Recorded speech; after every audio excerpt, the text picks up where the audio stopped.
گوجری زبان میں اپڈیٹ سنیے۔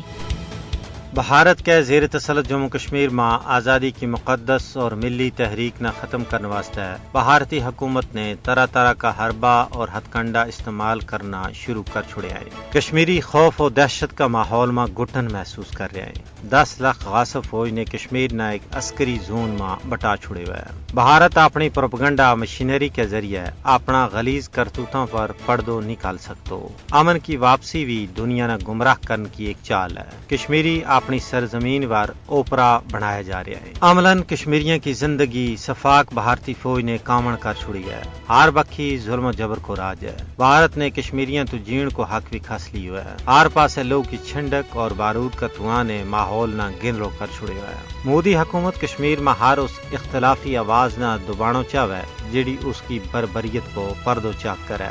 دفعہ 370 کی منسوخی تو بعد کشمیر میں انسانی حقوق کی خلاف ورزی خطرناک حد توڑی بڑھ گئی ہیں۔ ماورائے عدالت قتل، منمانی حراست، جائیداد کی ضبطی، مسلم ملازمین کی نوکریاں تو برطرفی اور تشدد ایک معمول بن گیا ہے۔ RSS اور BJP کا کشمیر مخالف اقدامات ہندوتوا ذہنیت کی عکاسی کریں، لیکن تجزیہ نگاروں کو کہنا ہے کہ مودی حکومت کا جابرانہ ہتھ کنڈا کشمیریوں کا جذبہ مزاحمت نہ ختم کرنے میں ناکام ہو رہا ہے۔ کشمیریاں نہ اپنا مستقبل کو فیصلو خود کرنے کو موقع ملنا چاہیے تاکہ کشمیر میں امن قائم ہو سکے۔